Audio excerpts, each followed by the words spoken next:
Al-Imam Ibnu Qayyim rahimahullah berkata, "Famimma yanbaghi an yu'lam anna adh-dhunuba wal ma'asiya tudhirru wa labud." Kata beliau, termasuk perkara yang harus diketahui bahwasanya dosa-dosa dan maksiat-maksiat tadurru akan memberi kemudaratan walabud dan harus pasti. Ya. Jadi dosa itu pasti memberikan kemudaratan. Sekecil apapun pasti memberikan kemudaratan.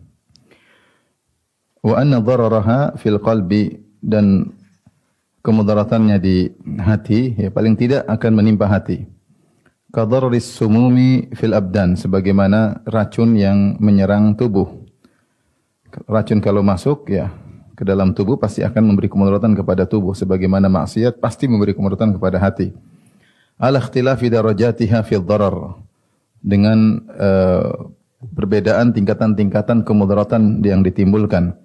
Wa hal fid dunya wal akhirati syarrun wa da'un illa sababuhu dzunubu wal ma'asi, dan bukankah tidak ada di dunia maupun akhirat keburukan dan penyakit kecuali sebabnya adalah dosa-dosa dan kemaksiatan-kemaksiatan. Di sini Ibnu Qayyim rahimahullah taala memberi isyarat kepada kita ya bahwasanya dosa itu pasti memberi kemudaratan. Jangan kita sangka tidak ada kemudaratan, pasti ada kemudaratan minimal kepada hati. Mungkin seorang melakukan maksiat dia merasa saya tidak ada masalah, rezeki saya lancar. Ya, saya juga sehat-sehat saja ya. Kemudian saya juga melakukan banyak kegiatan. Dia lupa bahwasanya maksiat itu pasti beri mudarat minimal kepada hati. Minimal kepada hati. Hati menjadi, nanti akan dijelaskan Ibnu Qayyim rahimahullah taala, menjadikan malas beribadah, senang dengan kemaksiatan, suka berleha-leha. Itu minimal ya. Yang ini sering tidak disadari oleh para pelaku maksiat. Yang mereka baru mungkin sadar kalau dampak maksiat tersebut mengenai diri mereka, jasad mereka mungkin sakit atau terkena ekonomi mereka mungkin bangkrut, baru mereka sadar. Padahal namanya racun kemaksiatan itu bukan hanya menyerang tubuh, ternyata juga menyerang hati, dan pasti akan menyerang hati.